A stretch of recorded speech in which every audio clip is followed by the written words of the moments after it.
টেলিভিছনৰ প্ৰাইম নিউজৰ সমুদৰ্শকক স্বাগতম জনাই ষ্টুডিঅ'ত মই কিৰণ গগৈ। চাওয়াহক কি তথ্যই দখল কৰিছে আজিৰ বাতৰি শিৰোনাম। ডিব্ৰুগড় আমোলাপতি 1.5 লাখ টকা সোণৰ চেইন লৈ উধাও প্ৰবঞ্চকৰ। তনুশ্ৰী বৰুৱা আৰু বৰ্ণালী বৰুৱা নামৰ দম্পতীহালৰ বাসগৃহত সংঘটিত হয় এই চুৰি কাৰ্য। কাজিৰঙা ৰাষ্ট্ৰীয় উদ্যানৰ অগৰাতলিত গুলীচালনাত নিহত হয় এটা চোৰাং চিকাৰী। সেনাবাহিনী জোৱানৰ আকস্মিক মৃত্যুক লৈ সৃষ্টি শোকাকুল পৰিৱেশৰ। মৰাণ ডুমৰ দলং গাঁৱত সংঘটিত হয় এই ঘটনা। ডিব্ৰুগড় হনুমান বক সুৰজমল কানৈ মহাবিদ্যালয় অসমীয়া বিভাগৰ অধ্যাপিকা ৰূপালীম ঠাকুৰৰ পৰলোক প্ৰাপ্তি। এতিয়া বিতং বাতৰি। ডিব্ৰুগড় চহৰত শোকৰ ছাঁ। জ্ঞানৰ জ্যোতিৰে চাৰিওফালে আলোকিত কৰা ডিব্ৰুগড় হনুমান বক সুৰজমল কানৈ মহাবিদ্যালয়ৰ অসমীয়া বিভাগৰ বিভাগীয় প্ৰধান অধ্যাপিকা ৰূপালীম ঠাকুৰৰ পৰলোক প্ৰাপ্তি হয়। তেওঁৰ মৃত্যুত সমগ্ৰ মহাবিদ্যালয় পৰিয়ালবৰ্গই গভীৰ সমবেদনা জ্ঞাপন কৰে। দুদিনৰ আগলৈকে সকলোৰে মাজত হাঁহি মাতি থকা, পৰীক্ষাৰ গুৰুদায়িত্ব চম্ভালি থকাৰ মাজতে ডিব্ৰুগড় হনুমান বক সুৰজমল কানৈ মহাবিদ্যালয়ৰ অসমীয়া বিভাগৰ প্ৰাক্তন মুৰব্বী অধ্যাপিকা ৰূপালীম ঠাকুৰৰ ষষ্ঠা হস্পিটেলত সকলোকে কন্দুৱাই শনিবাৰে নিশা প্ৰায় 1 বজাত আকস্মিক বিয়োগ ঘটে। ৰূপালীম ঠাকুৰৰ এনে আকস্মিক বিয়োগৰ খবৰ পাই মহাবিদ্যালয়খনৰ পৰিয়ালৰ লগতে ডিব্ৰুগড় চহৰত গভীৰ শোকৰ ছাঁ পৰিছে। 1968 চনৰ 13 ফেব্ৰুৱাৰীত দেৰগাঁৱত জন্মগ্ৰহণ কৰা ৰূপালীম ঠাকুৰে দেৰগাঁও টাউন গাৰ্লছ উচ্চতৰ মাধ্যমিক বিদ্যালয়ত শিক্ষা গ্ৰহণ কৰি দেৰগাঁও কমলদুৱাৰা কলেজ আৰু ডিব্ৰুগড় বিশ্ববিদ্যালয়ৰ পৰা উচ্চ শিক্ষা গ্ৰহণ কৰি 1996 চনৰ 18 জুলাইত কানৈ মহাবিদ্যালয়ত অধ্যাপিকা হিচাপে যোগদান কৰিছিল। মৃত্যুৰ সময়ত তেওঁৰ বয়স হৈছিল 56 বছৰ। মহাবিদ্যালয়খনৰ সাংস্কৃতিক বিভাগৰ লগতে আভ্যন্তৰীণ মান নিৰ্ণয় কোষৰ দায়িত্ব সুচাৰুৰূপে পালন কৰা ৰূপালীম ঠাকুৰ 2011 চনৰ পৰা 2015 চনলৈ আৰু 2018 চনৰ পৰা 2019 চনলৈ দুবাৰকৈ বিভাগৰ মুৰব্বী হিচাপে দায়িত্বভাৰ গ্ৰহণ কৰিছিল। সাহিত্য সভা মহিলা সমিতিৰ সৈতে জড়িত হৈ থকা ৰূপালীম ঠাকুৰে সাহিত্য, সংগীত, নাটক, নৃত্য, খেল ইত্যাদি ভাল পাইছিল আৰু মহাবিদ্যালয়খনৰ সকলো দিশতে নিৰন্তৰে সেৱা আগবঢ়াইছিল। ডিব্ৰুগড় ডেভেলপমেণ্ট এৰিয়াত নিগাজিকৈ থকা ৰূপালীম ঠাকুৰে স্বামী অশোক কুমাৰ শৰ্মা, পুত্ৰ তাপস শৰ্মা, কন্যা অন্তৰা শৰ্মাকে ধৰি অনেক আত্মীয় স্বজনক এৰি থৈ গৈছে। উল্লেখ্য যে সদ্য মহাবিদ্যালয়ত চলি থকা চতুৰ্থ ষান্মাসিকৰ পৰীক্ষাৰ গুৰুদায়িত্বত আছিল ৰূপালীম ঠাকুৰ। হঠাৎ পেংক্ৰিয়েটাইটিছ ৰোগত আক্ৰান্ত হোৱাৰ ফলত চিকিৎসালয়ত ভৰ্তি কৰিছিল তেওঁক। অধ্যাপিকাগৰাকীৰ মৃত্যুৰ খবৰ পোৱাৰ লগে লগে কানৈ মহাবিদ্যালয়ৰ অধ্যক্ষ ডক্টৰ শশীকান্ত শইকীয়াই পৰিয়ালক সাক্ষাৎ কৰি মহাবিদ্যালয়ৰ পৰিয়ালৰ হৈ মৃতকৰ আত্মাৰ সদ্গতি কামনা কৰি শোকসন্তপ্ত পৰিয়ালবৰ্গলৈ গভীৰ সমবেদনা জ্ঞাপন কৰে। হয়, আমাৰ আজি পুৱাই আমি কানৈ মহাবিদ্যালয়ৰ এটা খুব বেয়া খবৰ লাভ কৰোঁ। কালি পৰহিলৈকে যিগৰাকী অধ্যাপিকা আমাৰ মাজত হাঁহিমুখীয়া বা বিভিন্ন কাম কাজৰ লগত মহাবিদ্যালয়ত বিভিন্ন কাম কাজৰ লগত জড়িত হৈ আছিলে, তেখেতক আমি দায়িত্বও দিছিলোঁ পৰীক্ষা পৰিচালনাৰ কাৰণে। পৰীক্ষাৰ কামত তেওঁ এইখিনি নিয়মীয়াকৈ লাগিও আছে আৰু খুব চিনচিয়াৰ যিগৰাকী অধ্যাপিকা অসমীয়া বিভাগৰ প্ৰাক্তন মুৰব্বী অধ্যাপিকা ৰূপালীম ঠাকুৰ আজি প্ৰায় নিশা 1টামান বজাত আমাৰ মাজৰ পৰা গুচি যায়। কিছু শাৰীৰিক অসুস্থতাৰ কাৰণে কালি ভৰ্তি কৰা হৈছিলে আৰু তেওঁ যে তেনেকৈ যাবগৈ হয়তো কোনো ভবা নাছিলে। আমাৰ গোটেই কানৈ মহাবিদ্যালয়ৰ পৰিয়ালটোৰ কাৰণে এইটো এটা ছেটবেক, কাৰণ ইমান হাঁহি ধেমালি কৰি থকা এগৰাকী অধ্যাপিকা খুব সোনকালে খুব বহুদিন কোনো ট্ৰিটমেণ্ট বা তেনেকুৱা ধৰণৰ কৰি থকা এগৰাকী অধ্যাপিকাও নহয়। গতিকে ইমান এগৰাকী জনপ্ৰিয় আৰু বিভিন্ন কাম কাজত খুব চিনচিয়াৰকৈ লাগি থকা অধ্যাপিকা আমি হেৰুৱাইছোঁ। গতিকে কানৈ মহাবিদ্যালয়ৰ পৰিয়ালে মৰ্মাহত হৈছোঁ। আমি তেখেতৰ আত্মাৰ সদ্গতি কামনা কৰিছোঁ। আমি দেখিলোঁ যে তেখেতে যিমানখিনি আজিলৈকে কাম কৰিলে, তেখেতে 96 চনৰ 18 জুলাইত কানৈ মহাবিদ্যালয়ত তেওঁ যোগদান কৰিছিলে আৰু 1968 চনৰ 13 ফেব্ৰুৱাৰীত দেৰগাঁৱত তেওঁ জন্মগ্ৰহণ কৰিছিলে। দেৰগাঁৱতে তেওঁ হাইস্কুল বা স্কুলীয়া জীৱন পাৰ কৰিছিলে। ডিব্ৰুগড় বিশ্ববিদ্যালয়ৰ পৰা তেওঁ স্নাতক উপাধি গ্ৰহণ কৰে। গতিকে আমি স্বাৰ্থত এগৰাকী খুব দায়িত্বশীল আৰু কৰ্তব্যপৰায়ণ, অমায়িক, মিষ্টভাষী, সৰবৰ্হী অধ্যাপিকা হেৰুৱাইছোঁ। সেইটোৰ বাহিৰে আমাৰ ক'বলগীয়া নাই। খুব দুখ পাইছোঁ প্ৰত্যেকজন সদস্যই আজি দুখ পাইছে আৰু আমি এখন শুভ অনুষ্ঠিত কৰোঁ তেওঁ আত্মাৰ সাৱধানী কামনা কৰি পৰিয়ালবৰ্গলৈ জ্ঞাপন কৰিছোঁ সুবোধ পাছোৱানৰ সহযোগত অৰূপ সংগম সোণোৱালৰ ৰিপৰ্ট AN টেলিভিছন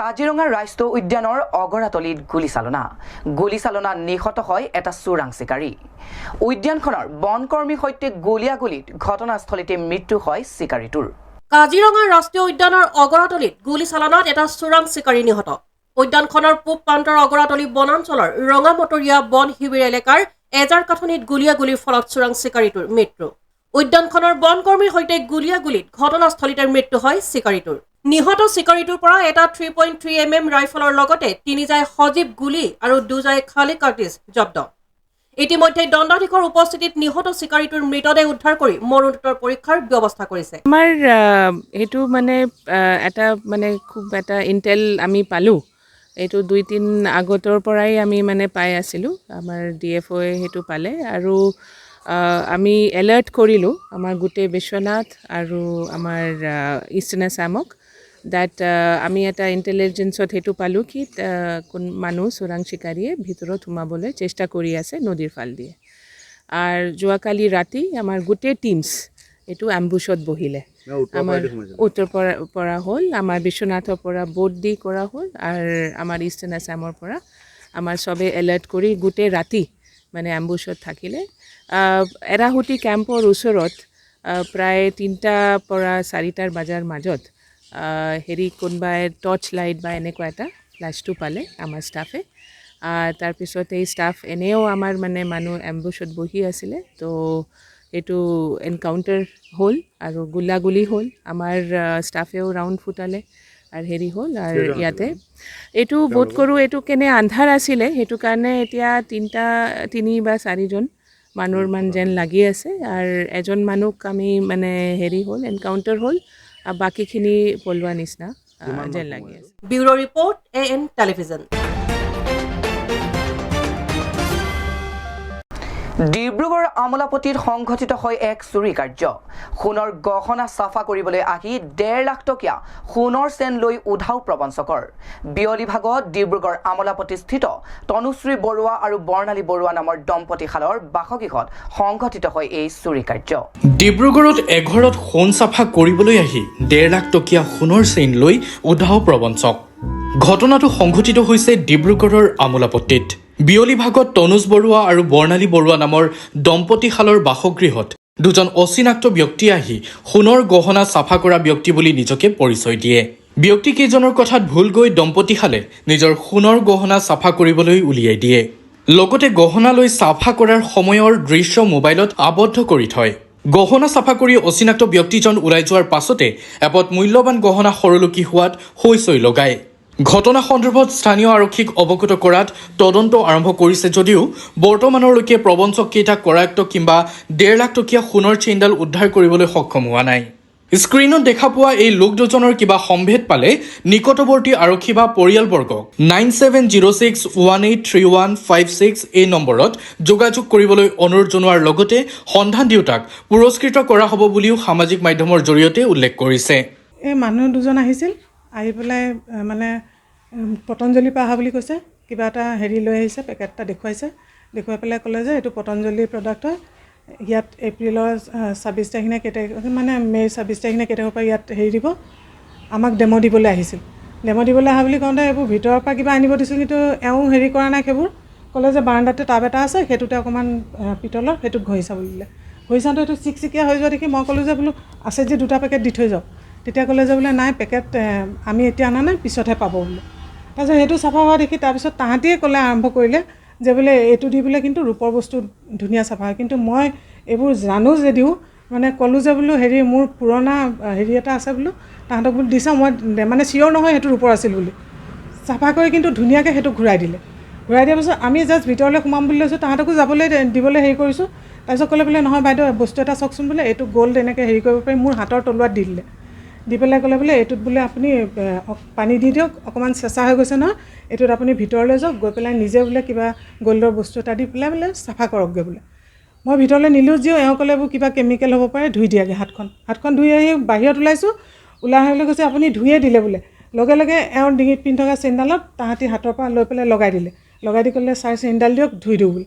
এওঁ লগে লগে ক'লে নাই মই এইবোৰ নকৰোঁ বুলি এওঁ ভিতৰলৈ সোমাই যোৱা মাত্ৰকে মোৰ ডিঙিত সেই লিকুইডটো লগাই দিলে, লগাই দি পেলাই মানে তাহাঁতি কি কৰিলে জানো, মই মুখেদি একো মাতা নাই, চেইনডাল তাহাঁতি মোৰ ডিঙিৰ পৰা নিজে খুলি মোৰ হাতত দিলে, হাতত দি পেলাই হাততে মই তেতিয়া মনতে ভাবিছোঁ মই হাতৰ পৰা চেইনডাল নিব নিদিওঁ, কিন্তু হাততে তাহাঁতি হেৰিটো দি পেলাই হালধি অকণমান দি মানে একো মই মুখেদি একো মাতিব পৰা নাই। কাম কৰা মানুহজনী মোৰ এইখিনি থিয় আছে, তাইও মনতে ভাবিছে যে বৌয়ে মানুহ এটাই ডিঙিৰ সোণৰ চেইনডাল খুলিছে, বৌয়ে একো কোৱা নাই কেলে। সেইটো মানে তেনেকৈ ৰৈয়ে থাকিলোঁ, হাতত লৈ মোৰ হাতৰ পৰা মোৰ হাতে দিয়ে ঠুঙাটোত ভৰাই মোৰ হাততে দিছে। সেই কেইছেকেণ্ডমানৰ ভিতৰতে এওঁ ধুই পেলাই ওলাই আহি পেলাই মোক সুধিছে তোমাৰ ডিঙি চেইনডাল কি হ'ল, মই বোলো এইডাল মোৰ হাতত। লগে লগে মানুহকেইটা গ'ল, মই ভিতৰ সোমাই মই বোলো এইবোৰ ক'তো ভৰাই নথওঁতে চেইনডাল ওলাই দিওঁ, তেতিয়া চাইছোঁ চেইনডাল নাই।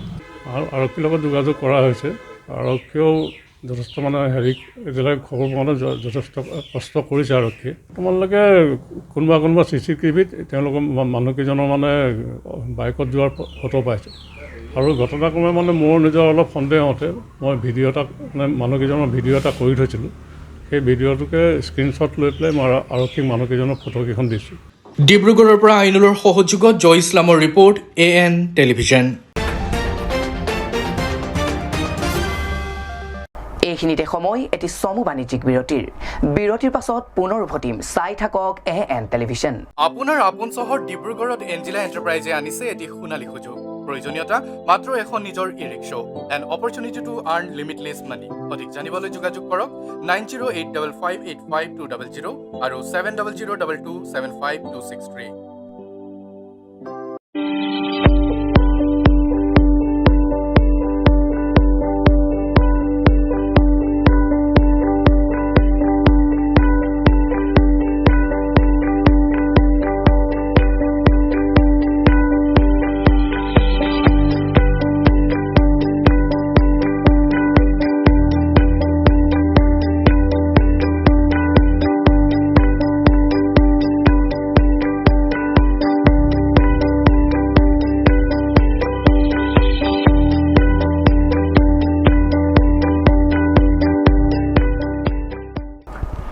উভতি আহিছো পুনৰ বাতৰিৰ মাজলৈ।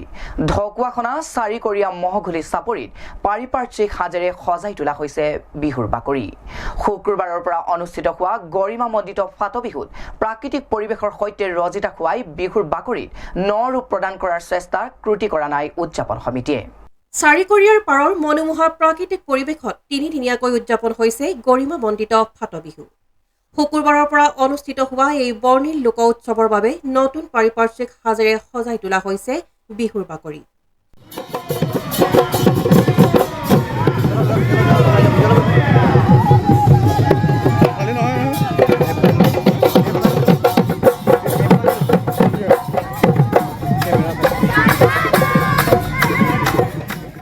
বৰ্ষাসিক্ত মহঘুলি চাপৰিৰ প্ৰাকৃতিক পৰিৱেশৰ সৈতে ৰজিতা খুৱাই বিহু বাকৰিক ন ৰূপ প্ৰদান কৰাৰ চেষ্টাৰ ত্ৰুটি কৰা নাই উদযাপন সমিতিয়ে। বিহুপ্ৰেমী ৰাইজৰ সহায়ক হোৱাকৈ একক অদ্বিতীয় এই মহোৎসৱৰ ক্ষেত্ৰত স্থাপন কৰা হৈছে দুটাকৈ আশ্ৰয় মণ্ডপ। মহঘুলি চাপৰিৰ বিহুবলীয়া ৰাইজে অতিথিক আপ্যায়নৰ বাবে ঘৰে ঘৰে প্ৰস্তুত কৰা হৈছে ভিন্ন সোৱাদৰ লাৰু, পিঠাপনা, সুস্বাদু জলপান। ঢকুৱাখনা সদৰৰ পৰা বিহু বাকৰি পৰ্যন্ত সমগ্ৰ ৰাজপথত স্থাপন কৰা হৈছে অতিথি অভ্যাগতক আদৰাৰ সুদৃশ্যমান আদৰণি তোৰণ। শুকুৰবাৰে পুৱা ফাটবিহুৰ পতাকা উত্তোলনেৰে তিনিদিনীয়া বৰ্ণিল সাংস্কৃতিক পৰিক্ৰমাৰ শুভাৰম্ভ হয়।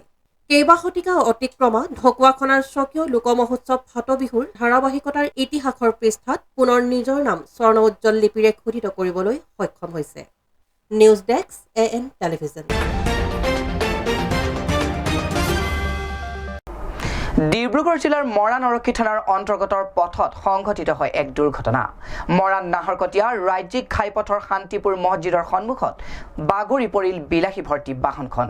মৰাণ নাহৰকটীয়াৰ ৰাজ্যিক ঘাইপথত শান্তিপুৰ মছজিদৰ সন্মুখত বাগৰিল বিলাহী ভৰ্তি AH05 AC 5111 নম্বৰৰ বলেৰো পিকআপ বাহন। মেৰাপানীৰ পৰা ডিগবৈ অভিমুখে গৈ আছিল বাহনখন। পথটো বহুদিন ধৰি জহি খহি থকাৰ বাবে এই দুৰ্ঘটনা। প্ৰথম অপিৰক্ষা বাহনখনৰ চালক আৰু হেণ্ডিমেনৰ। ডিব্ৰুগড় জিলাৰ মৰাণ আৰক্ষী থানাৰ অন্তৰ্গত পথত সংঘটিত এই দুৰ্ঘটনাত ঘটনাস্থলীত উপস্থিত আৰক্ষীৰ দল। আমি আহি আছোঁ ন, আহি থাকোঁতে ঠিক এল্টো এখন এইফালৰ পৰা আহি আছিলে।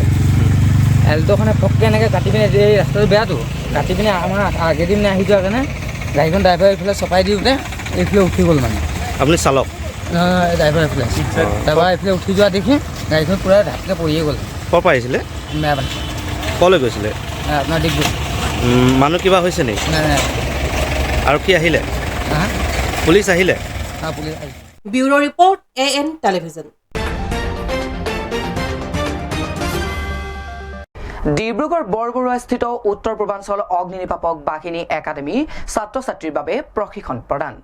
এই একাডেমীত বিভিন্ন পৰ্যায়ৰ ছাত্ৰ ছাত্ৰীক কৰ্মক্ষেত্ৰত বা দুৰ্যোগৰ সময়ত কি প্ৰথা অৱলম্বন কৰিলে মানুহে কেনেধৰণে সমস্যাৰ পৰা ৰক্ষা পাব পাৰিব সেই বিষয়ে প্ৰশিক্ষণ আগবঢ়োৱা হয়।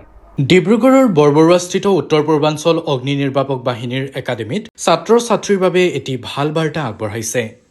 এই একাডেমীত বিভিন্ন পৰ্যায়ৰ ছাত্ৰ ছাত্ৰীক কৰ্মক্ষেত্ৰত বা দুৰ্যোগৰ সময়ত কি প্ৰথা অৱলম্বন কৰিলে মানুহৰ প্ৰাণ ৰক্ষা, ঘৰৰ সা সম্পত্তিৰ লগতে ডাঙৰ ঘটনা আদিৰ ক্ষেত্ৰত ৰক্ষা পোৱা যাব, তেনেধৰণৰ প্ৰশিক্ষণ দি ছাত্ৰ ছাত্ৰীক স্বনিৰ্ভৰশীল কৰি তোলাৰ বাবে এই প্ৰশিক্ষণ দিয়া হয়। এই অনুষ্ঠানৰ পৰা শিক্ষা আহৰণ কৰি বিভিন্ন উদ্যোগত কৰ্ম সংস্থাপন পোৱাটো এই প্ৰশিক্ষণৰ উদ্দেশ্য। এই একাডেমীত প্ৰযুক্তিবিদ্যা আহৰণ কৰি অসমৰ বিভিন্ন জিলাত কৰ্ম কৰিবলৈ সুযোগ পোৱা দেখা পোৱা গৈছে। উত্তৰ পূৰ্বাঞ্চল অগ্নি নিৰ্বাপক বাহিনীৰ একাডেমীত ছাত্ৰ ছাত্ৰীক জুই আৰু সুৰক্ষাৰ লগতে ঔদ্যোগিক সুৰক্ষাৰ ক্ষেত্ৰত উচ্চ মানদণ্ডৰ পাঠ্যক্ৰম প্ৰদান কৰি উত্তৰ পূৰ্বাঞ্চল ৰাজ্যৰ পৰা অগ্নি আৰু সুৰক্ষাৰ ক্ষেত্ৰত গুণগত মানসম্পন্ন মানৱ সম্পদ গঢ় দিয়াৰ ক্ষেত্ৰত এই প্ৰতিষ্ঠান স্থাপনৰ মূল লক্ষ্য। 2017 চনৰ পৰাই আৰু এইখন কলেজে আমাৰ প্ৰথম নৰ্থ ইষ্টত প্ৰথম আমাৰ এই কলেজখন হৈছে। গতিকে আমাৰ এই কলেজ মই এইটোৱে আহ্বান বিচাৰিছোঁ যে আমাৰ যিবিলাক উঠি অহা প্ৰজন্ম এতিয়া মেট্ৰিক পাছ কৰিব, হায়াৰ ছেকেণ্ডেৰী পাছ, গ্ৰেজুৱেশ্যন কৰি পেলাই এনেই বহি থকা ল'ৰাবিলাকক আমি ইয়াত আমাৰ 1 বছৰ পঢ়ি তেখেতসকলে সংস্থাপন পায়। অইল ONGC আৰু আমাৰ এতিয়া মোৰ নিজৰ ভতিজাৰ এজন IOCL কৰিছে আৰু এজন আছে গুজৰাট ৰিফাইনেৰী আৰু ভালেকেইজন আমাৰ গাঁৱৰে এই বৰবৰুৱা অঞ্চলৰে সেই আপোনাৰ reserve bank of India Silpukhuri তাত 7জন ল'ৰা ভৰ্তি হৈ আছে IOC আৰু অইল বিলাক ইত্যাদি জেগাত। আৰু আমাৰ এই কলেজৰ পৰা পঢ়িও আমাৰ এইটো একচুৱেলি এইটো ডিফেন্স ফৌজৰ নিচিনা কোৰ্চ, সেই কোৰ্চটোত ডিচিপ্লিনৰ পৰা ইত্যাদি কৰি সকলো আছে। আমাৰ এতিয়া যি নেকি পটকনে এতিয়া ক'ৰবাত যদি ঘটনা হয় তাত আমি ফাৰ্ষ্ট এড কেনে ল'ব লাগিব, ফাৰ্ষ্ট এড ৰাতি পানীত মৰা মানুহজনক কেনেধৰণে বচাব লাগিব, সেইবিলাক সকলো আমাৰ ইয়াত ট্ৰেইনিং দিয়া হয়। আৰু যে আমাৰ এই কলেজখনৰ পৰাই আমি সমাজৰ ক্ষেত্ৰত আজি আগন্তুক সেই বিগতৰ বাগজানত আমাৰ যিটো জুই লাগিছিলে 2 মাহ দি আমাৰ ইয়াৰ পৰা আমাৰ সকলোৱে আমি ইয়াত সহায় কৰিছোঁ। আমাৰ ডাইৰেক্টৰ ছাৰৰ লগতে 2 মাহলৈকে তাত থকা হৈছে। আমাৰ ষ্টুডেণ্টে ইয়াত সেৱা হেৰি কৰিছে। আজি 6 বছৰৰ পৰা মই ইয়াত ডিউটি কৰি আছো। মই নিজে দেখিছো, মই ছেকেণ্ড বেষ্টৰ পৰা পাইছো। ইয়াত যিমান কেইটা বেষ্ট ইয়াত পঢ়িছে, ইয়াৰ পৰা পঢ়ি ওলাইছে, তেওঁলোক কৰ্মসংস্থাপন লাভ কৰিছে। লগতে মোৰ ভাইটিও আজি এইখন কলেজতে পঢ়ি 2018 বেষ্টৰ তেওঁ ষ্টুডেণ্ট আছিলে। আজি তেওঁ অল ইণ্ডিয়া লিমিটেড দুলীয়াজানত তেওঁ এজ এ ফায়াৰমেন পোষ্টত আজি চাকৰি লাভ কৰিছে। লগতে আৰু এই কোৰ্চটো কৰিবলৈ হ'লে আপোনালোকৰ যিহেতু এলিজিবিলিটি ক্ৰাইটেৰিয়াৰ কথাও মই লগতে কৈ দিওঁ। ইয়াত ফিজিকেল ফিটনেছটো থাকিব লাগিব মোষ্ট, ছোৱালী হওক ল'ৰা হওক, ইয়াত তেওঁলোকক সমান আমি ট্ৰিট কৰোঁ। ইয়াত তেওঁলোকৰ হাইট থাকিব লাগিব, ছোৱালীৰ হাইট 5 ফুটৰ ওপৰত হ'ব লাগিব আৰু লগতে ল'ৰাৰ হাইট হ'ব লাগিব 5 ফুট 3 ইঞ্চৰ ওপৰত। কাৰণ আমাৰ এই কোৰ্চটো কোৱা হয় ফায়াৰ ডিফেন্স কোৰ্চ বুলি। সেইটো কাৰণে ইয়াত আমি ফিজিকেল ফিটনেছটো আৰু হাইট ৱেইটটো বহুত চাওঁ। সেইটো চাই মেলিহে তেওঁলোকে এডমিশ্যন ল'ব পাৰিব নে নোৱাৰে আমি সেইটো ক'ব পাৰোঁ। এইটোৱে ক'ব বিচাৰিম যে আজিকালি যিটো আনএমপ্লয়মেণ্টৰ হেৰিটো ওলাই আছে, তো আমাৰ ইয়াত আহিলে আপোনালোকৰ এটাই মানে পুৰা হ'ব যে আনএমপ্লয়মেণ্টটো অসমৰ পৰা যাব।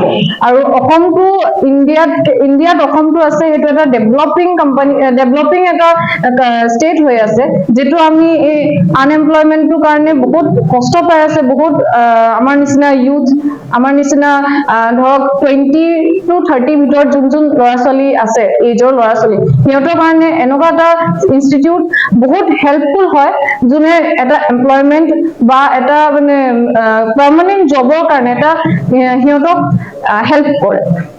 বৰবৰুৱাৰ পৰা জয়ৰ সহযোগত আইনুল আহমেদৰ ৰিপৰ্ট AN টেলিভিজন।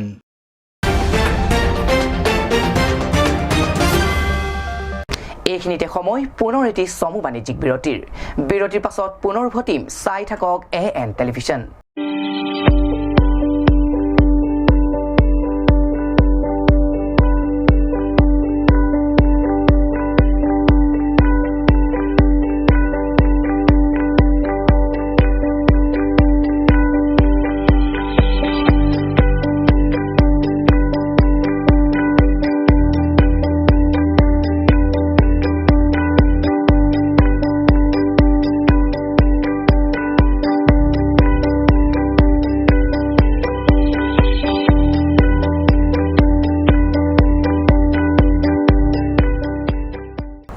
উভতি আহিছো পুনৰ বাতৰিৰ মাজলৈ।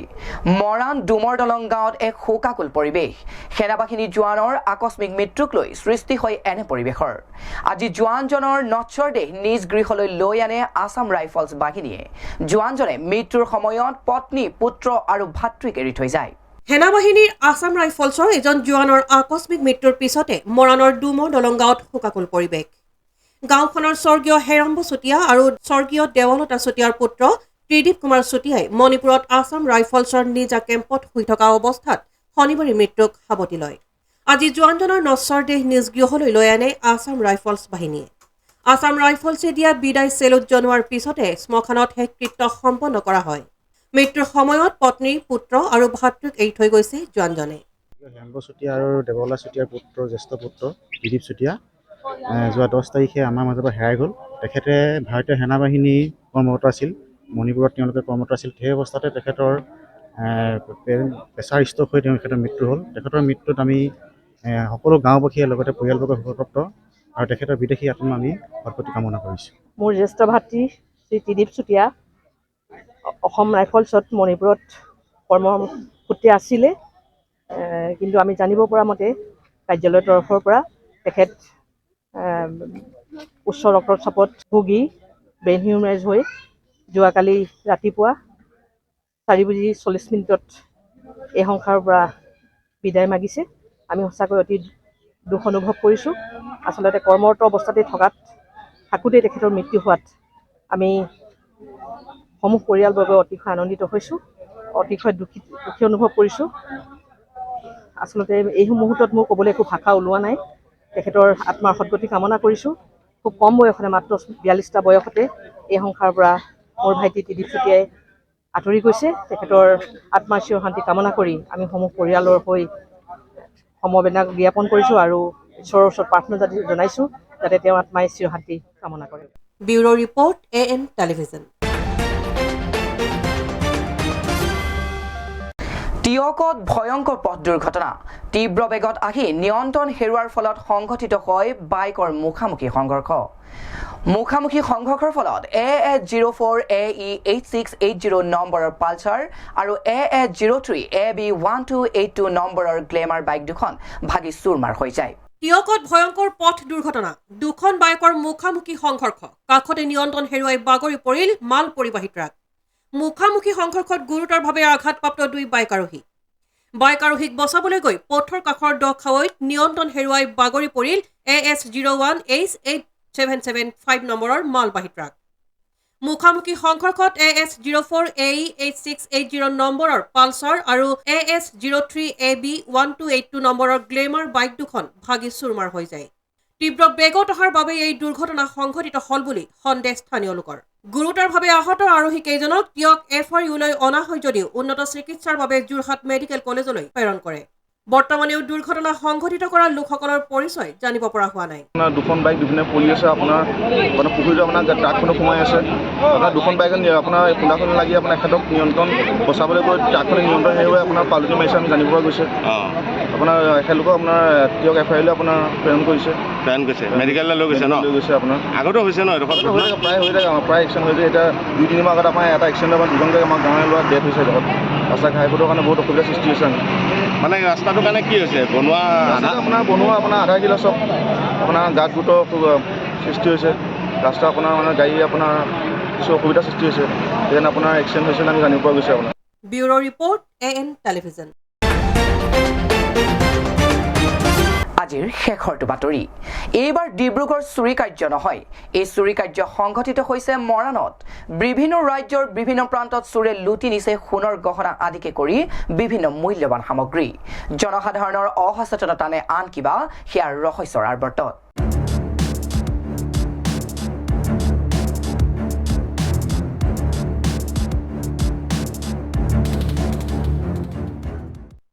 এইবাৰ ডিব্ৰুগড় চুৰি কাৰ্য নহয়, এই চুৰি কাৰ্য সংঘটিত হৈছে মৰাণত। বিভিন্ন ৰাজ্যৰ বিভিন্ন প্ৰান্তত চোৰে লুটি নিছে সোণৰ গহনা আদিকে কৰি বিভিন্ন মূল্যৱান সামগ্ৰী। জনসাধাৰণৰ অসচেতনতা নে আন কিবা, সেয়া ৰহস্যৰ আৱৰ্তত। মৰাণত ছেলছমেনছৰ ৰূপত প্ৰবঞ্চক গৃহস্থৰ ঘৰত প্ৰৱেশ কৰি লুটি লৈ গ'ল 2.5 লাখ টকাৰ মূল্যৰ সোণ। মৰাণহাট আৰক্ষী থানাৰ অন্তৰ্গত জ্যোতিষপুৰ গদাধৰ সিংহৰ পথত সংঘটিত হৈছে এই ঘটনা। চাহপাত ব্যৱসায়ী বলৰাম আগৰৱালাৰ বাসগৃহত সামগ্ৰী আৰু আচবাব চাফা কৰা পাউডাৰ বিক্ৰীৰ চলেৰে প্ৰৱেশ কৰে এজন ছেলছমেনৰূপী প্ৰবঞ্চক। লগত অহা আন এজনে বাইকখনৰ সৈতে গেটৰ বাহিৰত ৰৈ থাকে। সেই সময়ত ঘৰত আছিল পত্নী বিনীতা আগৰৱালা, তেওঁৰ কন্যা আৰু মাতৃ। ছেলছমেনজনক নালাগে বুলি কোৱাত ডেমো দেখুৱাবলৈ বিচাৰে ছেলছমেনজনে। প্ৰথমে পিতলৰ সামগ্ৰী চাফা কৰাৰ পিছতে ৰূপৰ সামগ্ৰী চাফা কৰে। ইয়াৰ পিছতে সোণৰ অলংকাৰ চাফা কৰিবলৈ লয়। ছেলছমেনজনে বিনীতা আগৰৱালাৰ হাতত এবিধ ৰঙা ৰঙৰ পাউডাৰ দিয়াৰ পিছতে একো ক'ব নোৱাৰা হৈ যায় বিনীতা আগৰৱালাই। ইয়াৰ পিছতে ছেলছমেনৰূপী প্ৰবঞ্চকজনে সোণৰ চেইন, সোণৰ খাৰু আৰু সোণৰ কাণফুলিকে আদি কৰি প্ৰায় 2,50,000 টকাৰ মূল্যৰ সা সামগ্ৰী লৈ উধাও হৈ প্ৰবঞ্চকজন। সমগ্ৰ দৃশ্য বন্দী হৈ ৰৈছে ঘৰখনত থকা CCTV কেমেৰাত। ইতিমধ্যে ঘটনাৰ সন্দৰ্ভত মৰাণহাট আৰক্ষী থানাত এজাহাৰ দাখিল কৰিছে ভুক্তভোগী পৰিয়ালটোৱে। আমাৰ ঘৰলৈ মানে দুজন মানুহ আছিলে, এজন বাহিৰতে ৰৈ আছিলে, এজন ভিতৰলৈ আহিলে। মা এই বাহিৰতে বহি আছিলে বাৰিন্দাখনত, কিবা সেই পিতলৰ বাচন চফা কৰি দিওঁ বুলি ক'লে। তাৰপৰা নেলাগে বুলি ক'লো, কোৱাত আকৌ কৈছে নহয় ডেমোটো দেখাই যাওঁ, আমাক কোম্পেনীৰ পৰা পঠিয়াইছে। তেনেকৈ কৈ সোমালে ভিতৰলৈ। প্ৰথমে পিতলটো চফা কৰি দেখালে, তাৰপিছত ৰূপৰ সেই চফা কৰি ধুনীয়াকৈ দেখাই দিলে। তাৰপিছত সোণৰ এটা ৰঙা ৰঙৰ পাউডাৰ দি এই হাতত দিয়াতে মানে কি হৈ গ'ল গমেই নাপাওঁ। তাৰপিছত সোণৰ বস্তুখিনি লৈ পেলাই গুচি গ'ল। মানে মাৰ খাৰু নিলে, চেন নিলে আৰু মোৰ আঙুঠি নিলে। কিমান মূল্য হ'ব? 2.5 লাখ টকামান হ'ব মানে বস্তুটো কেনেকৈ লৈ গ'ল, কেনেকৈ লৈ যাবলৈ পালে? সি কিবা এটা সেই পাউডাৰত আগতে ৰঙা পাউডাৰটো মোক হাতত দিয়াৰ পৰা মই তাক একো কৰিবই নোৱাৰিলোঁ, মানে অকৰা হৈ গ'লোঁ। তাৰপিছত সি লৈ পেলাই আৰু কিবা এটা পাউডাৰত সোমাই দিলে, চফা হৈ যাব কৈ পেলাই ভৰাই বদলি কৰি গুচি গ'ল। ঘৰত কোন কোন আছিলে? মই, মা আৰু মোৰ ছোৱালীজনী আছিলে। আৰক্ষীয়ে কি কৈছে এতিয়া? আৰক্ষীয়ে কৈছে এতিয়াতো আমি এনেকৈতো একো কৰিব নোৱাৰোঁ, ক'ৰবাত ধৰা পালে হেৰি হ'ব বুলি ক'লে। আপোনালোকৰ ঘৰত CCTV আছে? আছে।